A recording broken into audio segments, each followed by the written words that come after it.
ሰው ለመውደድ የሚበቃ ሰው ዳዊትን የሚጸልይ ሰው ነው። ዳዊት የሌላችሁ ከዛሬ ጀምሮ ገዝታችሁ እንድትጸልዩ እና ዳዊት የሚደግም ሰው ከትልቅ ደረጃ የሚደርስ የዕለቱን ዳዊት ከመዘመር በላይ በልተንም ቢሆን ዝም ብለን ባገኘነው አጋጣሚ 3 መዝሙርም 4 መዝሙርም መድገም እንችላለን። አሁን ምን ልጸልይ ይላል ሰው ህልም እንዳያሰቃየኝ ምን ልጸልይ? ዳዊት ዋናው መድኃኒቱ ጸሎት ዳዊት ነው። ይሄው አሁን እኔ ነግሬያችኋለሁ፣ ሞክሩብኝ ማምለክ ዛሬ ገብታ ጀምራችሁ ትሞክሩት። ዳዊቱን አሁን አንድ ሰው ለ40 ቀን 150 ቢዘልቀው የፈለገው ነገር ከችለ አምላክ ያከበረው ጸሎት ነው መዝሙረ ዳዊት። ብንችል እንደውም ብንጸልየው ጥሩ እንደየአከፋፈሉ 150 ምዕራፍ ነው ያለው። 5ቱን ቀን 30 እያደረግን መጸለይ ካልሆነ ማክሰኞና ሐሙስን 20 አድርገን በተረፉት ቀናቶች 30 እያደረግን መጸለይ እንችላለን። መዝሙሩን ግን ዳዊትን ጸልዩ ስንባል ከዚህ በኋላ አደራ ክርስቲያኖች በጣም እንዳትዘነጉት። ይህ ጸሎት ጌታ መስቀል ላይ ጸለየው ጸሎት ነው። አሁን ሰዎች በጣም የደከምንም እየተሳሳትንም ያለነው የጭንቀት ጸሎት በዚህ አይነት የገባ ሰው የሚጸልየው ጸሎት እየተባለ ይነገራል አይደል? አዎ አንሞን መዝሙረ ዳዊት እንዴት ነው የምጸልየው? የብዙ ሰዎች ጥያቄ ነው። ሰላም የክርስቶስ ቤተሰቦች ባካችሁ አንብቡ ብዬ ስንት ጊዜ ነገርኳችሁ አይደል? ጸሎት አድርጉ። ጸሎት ማለት ከእግዚአብሔር ጋር ተነጋገሩ። መዝሙረ ዳዊት አድርጉ።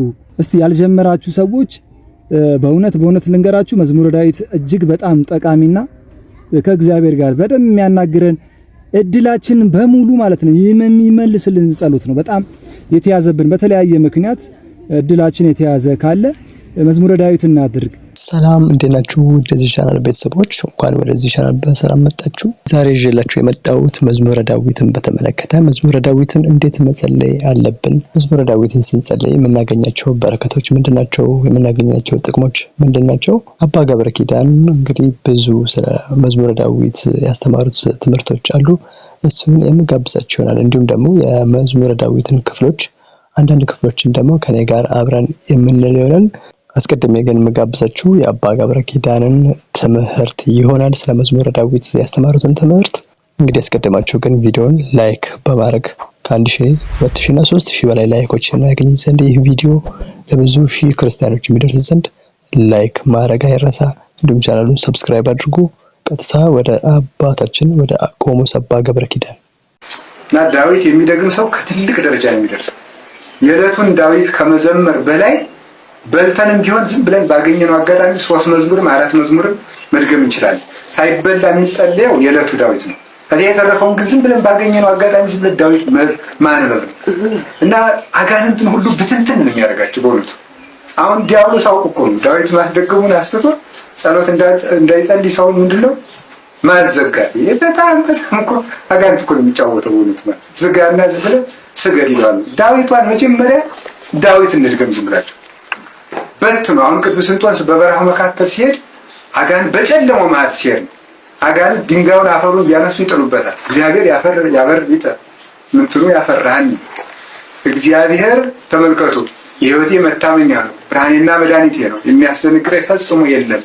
እግዚአብሔር ምእመና ለህይወቴ ምንትኑ ያደነግጸኝ ወለመኔ ጸባአኒ ታህይል እየፈራሃኒ ልቤ እያለ ሲጸልይ አጋንንት እንደጢስ ሲበተኑ ነበር።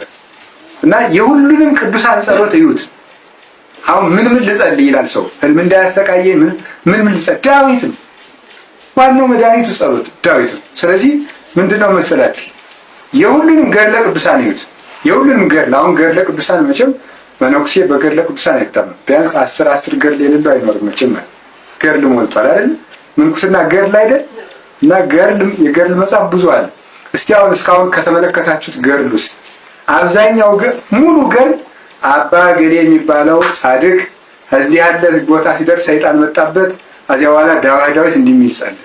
ይሁት ዝም ብላችሁ ማለት አቡነ ተክለ ሃይማኖት ከባት ሲወጡ ዳዊት እየደገሙ፣ አቡነ ሀብተ ማርያም ምናኔ ሲጀምሩ ምርሃኒ ግዚኦ ፍኖተን ተባት ያውር የሚሄድበት መንገድ ምራን እያሉ ነው የወጡት ማለት ነው።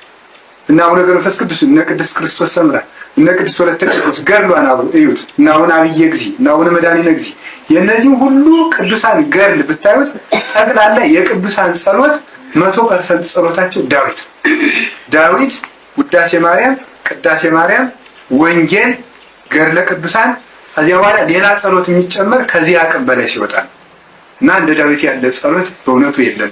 መብቃት እንዲያው እውነቴን ነው ነገራችሁ። አሁን ሰው አይገባውም እንጂ አሁን እንዲያው ምዕመናን ምን ደርሰው በሆነ ለሰው የሚመጡት እንዲያው መናገር ፈልግ ነበር። ዝም ብሎ ሰው ያለ አቅሙ ይዘጋና ሽምብራ መቆጠር ይሄ ፈጽሞ ነውር ነው። ሰይጣን ደግሞ ነው የሚጥላችሁ። እኔ ነው ማለት ከልቤ ነው ማለት አጣሞ ፊታችሁን ነው የሚጥላችሁ። እንደዚህ ያለ ነገር አያስፈልግም።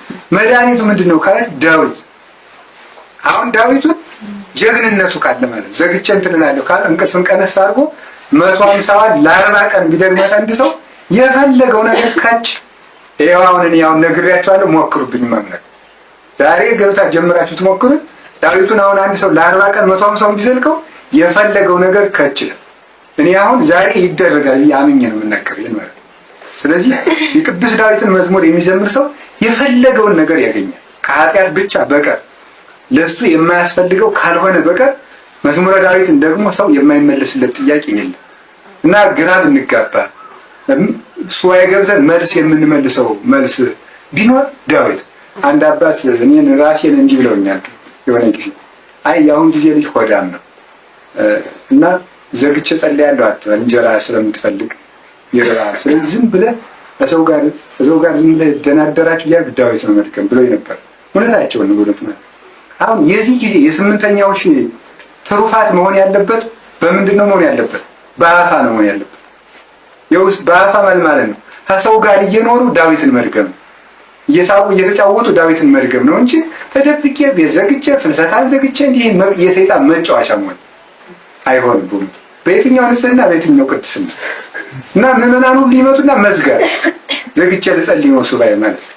ከዚያ በኋላ ሰይጣን ምን ያቀማል? ምታቱን አቅሙ ይጥላል። በአንድ ዚህ አርሴማ አንድ ዚህ ሚካኤል እያለ ይጫወትበት። ስለዚህ እንዲህ ከማለት አንድ ዚህ መሬታችን አንድ ዚህ አንዱ እያለ ማለት ነው። ስለዚህ ቅዱስ ዳዊት በጣም ትልቅ የበረከት አባት ነው። የቅዱስ ዳዊትን መዝሙር ዘምሩት። የእግዚአብሔር የኢየሱስ ክርስቶስ አባቱ የዳዊት ልጅ ተብሎ ነው የተጠራ። የዳዊት ልጅ ነው የተባለ ክርስቶስ ራሱ ሲጸለይ ተሳሃለኝ እግዚኦ ወልደ ዳዊት የዳዊት ልጅ ሆይ ማረኝ ተብሎ ነው የተለመነ እና ዳዊት ፍጹም መማፀኛ ነው። መዝሙረ ዳዊትን ማታ እየጸለያችሁ አሁን አለው ሁሉም ነገር ሞልቶ የቅዱስ ዳዊት መዝሙር ፍጹም ኃይልና ጋሻ ነው እና ይሄንን ነው ማለት በቀር ልቅምቃሚ ጸሎት ፈጽሞ ነው ነው። ጠብቀኝ የምትለውን አንቀጽ እየመረጥክ የምትጠብቅ ከሆነ ብልጥነት ነው። እግዚአብሔር ማመስገን አይደለም። ጠብቀኝ የምትለው አሁን ላይ እየመረጡ ዝም ብላችን ቀበኒ የምትለውን አጠራሞ በአንድ ላይ ደጉሶ የሚጸልይ ሰው አለው። እቺም ፈጽሞ ነው። ሰው ለመውደድ የሚበቃ ሰው ዳዊትን የሚጸልይ ሰው ነው። ጠላት የተነሳበት ሰው እንኳን ለጠላቱ ልቡና የሚሰጠው ዳዊት የሚጸልይ ሰው ነው እና በዚህ ዘመን እዚህ ከተገኛችሁ ላይ ቀር ሰውን ባገኘውበት አጋጣሚ ሁሉ የማልተወው ርዕሰ ጉዳይ ዳዊት ድገሙ የሚል ቃል ነው በየትኛውም ቦታ። ስለዚህ ዳዊት የሌላችሁ ከዛሬ ጀምሮ ገዝታችሁ እንድትጸልዩ አደራ የምላችሁ እሱ ነው። ጥያቄ ሲበዛባችሁ ዳዊቱን ሳታቋርጡ እንኳን 40 ቀን ብትጸልዩት ጥያቄያችሁ ይበርድላችኋል። ጠላት ሲበዛባችሁ አድማ ከመፍጠር ዳዊት ድገሙ ልብ ይሰጠዋል ማለት ነው። ለይግቡ ድኅሬሆሙ ጸላይቴ ይላል። ጠላቶቼ ወደ ኋላ ይመለሱ አድሯነስ ይሁኑ ይላል። እንደዚህ ብሎ ሲጸልይ ቅዱስ ዳዊት ሳኦልን እያሳደደ የነበረው ዳዊት መንገድ አሳስቶ ከዳዊት ሊደርስበት ጥቂት ነበር የቀረው። እንደገና ዳዊት በዚህኛው ሲሄድ ሳኦል ደግሞ በዚህኛው ሂዶ ሳያገኘው መንገድ ጠፍቶት ተመልሶ ለይግብኡ ድኅሬሆሙ አይ መንገድ አሳስተናል ብሎ ወደ ነበረበት ሲመለስ ዳዊት ከሞት አመለጠ ይላል። ይህን እየዘመረ ሲሄድና ከጠላት ይጠብቃል። የእግዚአብሔር ልብ እናገኛለን። የሚገርማችሁ ክርስትና ሲነሳ የሚጸለይ ዳዊት ነው። ሰው ሲሞት የሚጸለይ ዳዊት ነው የሚደገም። በፍትሃት ጊዜ የሚጸለይ ዳዊት ነው። በተክሊል ጊዜ ዳዊት ነው። ስለማሰሙት ይሆናል ምዕመናን እንጂ ተክሊል ሲፈጸም አብዛኛው ጸሎት ዳዊት ነው። ክህነት ስንሾም የሚጸለየው አብዛኛው ጸሎት ዳዊት ነው። አዲስ ቤተክርስቲያን ተሰርቶ ሲባረክ ጳጳሳት የሚጸልዩት ጸሎት ዳዊት ነው። በቀር ዝም ብሎ የማንም መሸቀጫ አትሁኑ። አሁን የከተማ ሰው ሞኝ እንደሆነ አውቀው በየከተማው ዝም ብለው ምን ይላሉ? ሌሊት ለሚያባባው ባህር ለሚጥለው ለሚያንቀጠቅጠው ይሄ ፍቱን ነው ይላል። ደግሞ እየሸጠ ማለት ቸርቻሪ ሁሉ ማለት እንግዲህ ያለ አትግዙ። ዳዊት ውዳሴ ማርያም፣ ቅዳሴ ማርያም፣ ወንጌል፣ ገድለ ቅዱሳንን ጸልዩ። በቃ ከዚህ የተረፈ ግን ይሄ እንትን ጥሩ ነው ይሄ ለእንትን ጥሩ ነው ቢላችሁ እንዳትጸልዩ። የቅዱስ ዳዊት በረከት ይደርብን። ለአባታችን ለአባ ገብረ ኪዳን ቃለ ሕይወት ያሰማልን። እንግዲህ መዝሙረ ዳዊትን በተመለከተ ጥቅሞቹን እጅግ ብዙ ናቸው። ጥቅሞቹን በተመለከተ አባ ገብረ ኪዳን እንዲህ ያስተምረውናል። እንግዲህ መዝሙረ ዳዊትን ደግሞ ስንጸልይ እንዴትስ መጸለይ አለብን? መዝሙረ ዳዊትን ስንጸልይ ሰኞ፣ ማክሰኞ፣ ሮብ በዕለታት ተከፋፍለው እንዴትስ መጸለይ አለብን በሚለው ዙሪያ ደግሞ መምህር ዘላለም ታዬና ሌሎችም ወንድሞች የሚያስተምሩን ይኖራል። በጥሞና ትምህርቶችን እንከታተል። አንዳንድ ሰው ጸሎት ሲጸልይ የልቡናውን መሻት በሚያነበው ጸሎት ላይ ስለማያገኘው እኔ ገልጬ ከማነበው መጽሐፍ ይልቅ ለብቻዬ ጸሎት ባረግ እፈልጋለሁ ይላል። ግን በጣም የሚገርማችሁ እግዚአብሔር ያቺ የጭንቅ ሰዓት በሆነችበትና በመስቀል ላይ እንደተወጠረ ብራና ስጋውን በቅንዋት በሚስማር ተቸነከረበት ሰዓት ላይ ከጸለየው ጸሎት መካከል አንዱ የዳዊት መዝሙር። አምላክ በዛች የጭንቅ ሰዓት የሌላውን የነቢያቱን ጸሎት የጸለየ ከሆነ እኛ ጨነቀን በምንለው በዚች ዓለም ወቅትና ሰዓት ላይ እንዴት የአባቶቻችንን ጸሎት እንንቃለን? የራስን ጸሎት ምን ማድረገው ይላል ክርስቲያን። ክርስቶስ የጸለየውን የዳዊትን መዝሙር የማይደግም ሰው ምኖር የለበትም። አምላክ ያከበረው ጸሎት ነው መዝሙረ ዳዊት። ብንችል እንደውም ብንጸልየው ጥሩ ነው። እንደየአከፋፈሉ 150 ምዕራፍ ያለው አምስቱን ቀን 30 እያደረግን መጸለይ ካልሆነ ማክሰኞና ሐሙስን 20 አድርገን በተረፉት ቀናቶች 30 እያደረግን መጸለይ እንችላለን። የመጨረሻይቱ ቅዳሜ ላይ የሰሎሞን መኃልየ ዘሰሎሞን ይጨመርበታል። እሁድ ደግሞ ጸሎተ ነቢያት ያልቃል። ሙሉ መዝሙረ ዳዊት በዚህ መንገድ ይጸለያል ማለት ነው። መዝሙሩን ግን ዳዊትን ጸልዩ ስንባል ከዚህ በኋላ አደራ ክርስቲያኖች በጣም እንዳትዘነጉት። ይህ ጸሎት ጌታ መስቀል ላይ የጸለየው ጸሎት ነው። በጨነቀው ሰዓት የጸለየው ጸሎት ነው። ማንም በሌለው ሰዓት የጸለየው ጸሎት ነው። አሁን ሰዎች በጣም እየደከምንም እየተሳሳትንም ያለነው የጭንቀት ጸሎት በዚህ አይነት የገባ ሰው የሚጸልየው ጸሎት እየተባለ ይነገራል አይደል? አዎ አንሞኝ። ክርስቶስ በጨነቀው ጊዜ የጸለየው ጸሎት የማንም መዝሙር ነው እንዴ?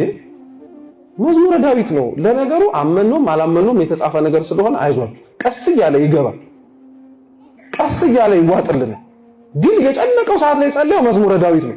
ማንም በሌለው ሰዓት የጸለየው ምን ነው? ጸሎተ የመዝሙረ ዳዊትን።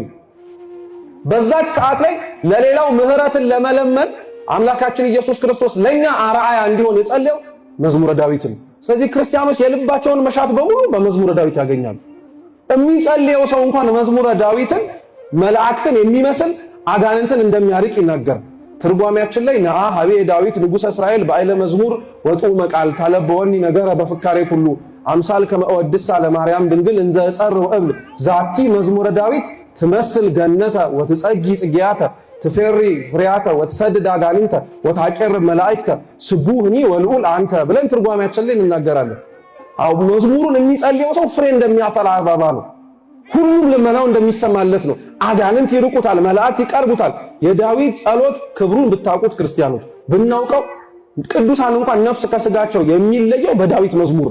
መዝሙረ ዳዊት እንዴት ይጸልያል፣ እንዴት ይደረሳል የሚለው የቤተክርስቲያናችን አባት ቅዱስ ያሬድ የዳዊትን መዝሙር ለሰባቱ ዕለታት እንዲሆን ከፍሎ አስቀምጦልናል። በሰኞ ዕለት ቤተክርስቲያናችን እንደምታዘን ከመዝሙር 1 ጀምሮ እስከ መዝሙር 30 ያሉትን እንድንጸልይ ታስተምረናለች። በዕለተ ማክሰኞ ደግሞ ከመዝሙር 31 እስከ መዝሙር 60 ያለውን እንድንጸልይ ይነገረናል። በረቡዕ ከመዝሙር 61 እስከ 80፣ በዕለተ ሐሙስ ደግሞ ከመዝሙር 81 እስከ መዝሙር 111 ያለውን እንድንጸልይ ቤተክርስቲያን ታስተምረናለች። በዕለተ ዓርብ ከመዝሙር 111 ጀምሮ እስከ መዝሙር 130 ያሉትን ዝማሬዎች እንድንጸልይ ቤተክርስቲያን ታስተምረናለች።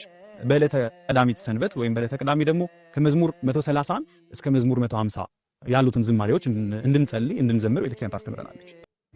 ሰላም የክርስቶስ ቤተሰቦች ባካችሁ አንብቡ ብዬ ስንት ጊዜ ነገርኳችሁ አይደል? ጸሎት አድርጉ። ጸሎት ማለት ከእግዚአብሔር ጋር ተነጋገሩ፣ መዝሙረ ዳዊት አድርጉ።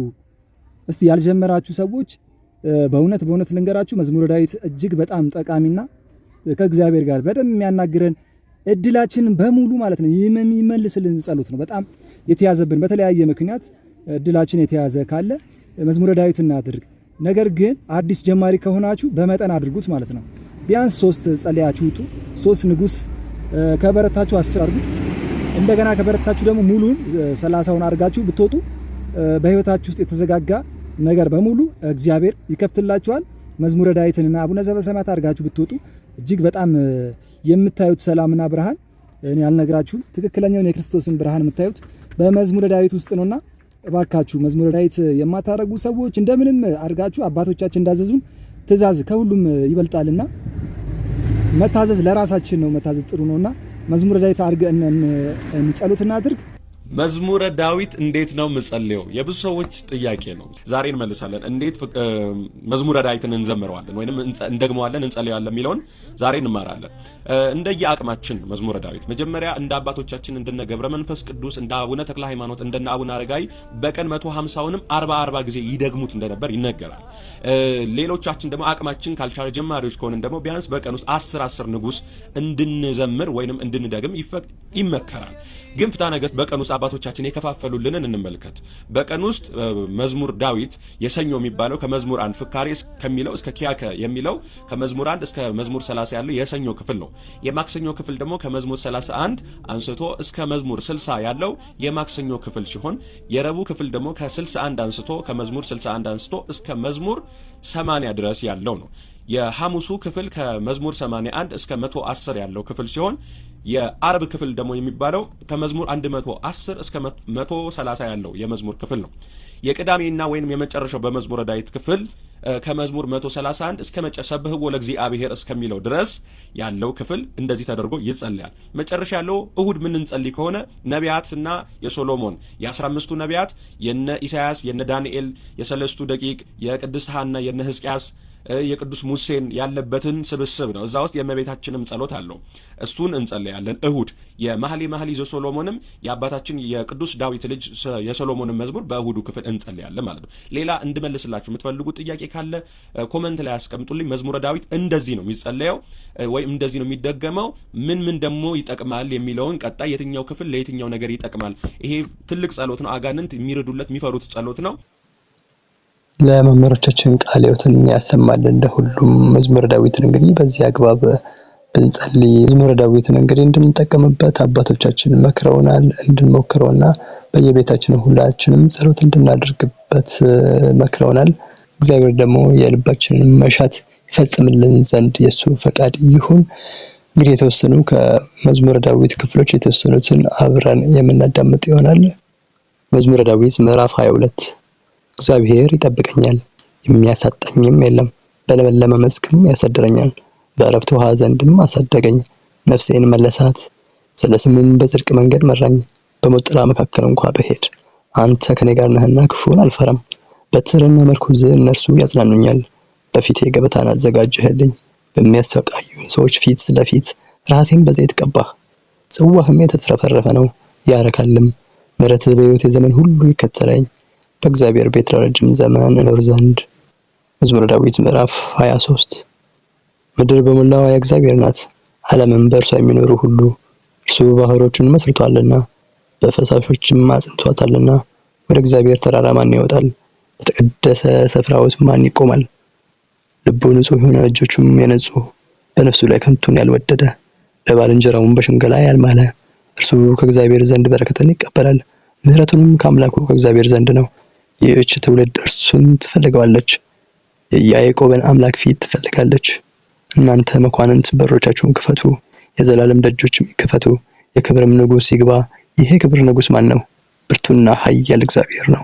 እግዚአብሔር በጦርነት ኃይል ነው። እናንተ መኳንንት በሮቻችሁን ክፈቱ፣ የዘላለም ደጆች ይከፈቱ፣ የክብር ንጉሥ ይግባ። ይሄ ክብር ንጉሥ ማን ነው? ኃያላን አምላክ እግዚአብሔር እርሱ የክብር ንጉሥ ነው። መዝሙረ ዳዊት ምዕራፍ 24 አቤቱ አምላኬ ወደ አንተ ነፍሴን አነሳለሁ። አቤቱ አንተን ታመንኩ፣ ለዘላለምም አልፈር። ጠላቶቼ በእኔ አይሳቁብኝ።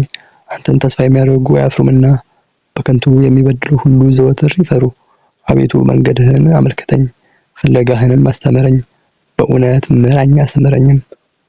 አንተ አምላኬና መድኃኒቴ ነህና ዘወትርም አንተን ተስፋ አድርጌያለሁና። አቤቱ ቸርነትህን አስብ፣ ምሕረትህ ለዘላለም ነውና። የልጅነቴን ኃጢአትና ስንፍናዬን አታስብብኝ። አቤቱ ስለ ቸርነትህ ብዛት እንደ ምሕረትህም አስበኝ። እግዚአብሔር ቸር ጻድቅም ነው፣ ስለዚህ የሚሳሳቱትን በመንገድ ይመራቸዋል፣ ለየዋሃን ፍርድንም ያስተምራቸዋል፣ ለየዋሃን መንገድን ያመለክታቸዋል። እግዚአብሔር መንገድ ሁሉ ይቅርታና እውነት ነው። ቃል ኪዳኑና ምስክሩን ለሚፈልጉ አቤቱ ስለ ስምህ ብለህ ኃጢአቴን ሁሉ ይቅር በለኝ፣ ብዙ ነውና። እግዚአብሔርን የሚፈራ ሰው ማን ነው? እርሱ በሚመርጠው መንገድ ይመራዋል፣ ዘሩ ምድርን ይወርሳል። እግዚአብሔር ለሚፈሩት ኃይላቸው ነው፣ እግዚአብሔር ስም ለሚጠሩት ነው። ሕጉንም ያስተምራቸዋል። ዓይኖቼ ሁልጊዜ ወደ እግዚአብሔር ናቸው፣ እርሱ እግሮቹን ከወጥመድ ያወጣቸዋልና ከጭንቀቴ አውጣኝ፣ ድካሜንና መከራዬንም ኃጢአቴንም ሁሉ ይቅር በለኝ። ወስብሐት ለእግዚአብሔር ወለወላዲቱ ድንግል ወለመስቀሉ ክቡር። ይቆየን። አሜን። ምርጥ የተባሉ ስብከቶችን ጾምን የተመለከቱ ስብከቶችን በዚህ ቻናል ላይ የምለቅላችሁ ይሆናል። ስለዚህ ሰብስክራይብ ብታደርጉ የምትጠቀሙበት ይሆናል። እዚህ ናታን ሚዲያ ላይ ገብታችሁ ፕሌይሊስት የሚል አለ። እሱ ላይ ገብታችሁ ዲያቆን ሄኖክ ኃይሌ፣ የመጋቢ አዲስ እሸቱ አለማየሁ፣ መምህር ዲያቆን ሄኖክ ኃይሌ ያስተማረው ኒቆዲሞስ ክርስቶስና ኒቆዲሞስ እያለ ያስተማረው አንድ ስብከት አለ። እሱን ደግሞ ታዳምጡ ዘንድ ደግሞ ልጋብዛችሁ እወዳለሁ። በቀጣይ በሌሎች ቪዲዮ እንገናኛለን። መልካም ጾም፣ መልካም ጊዜ። ናታኔም ነኝ በአገልግሎቴ አይከፋኝም ታናሽነቴ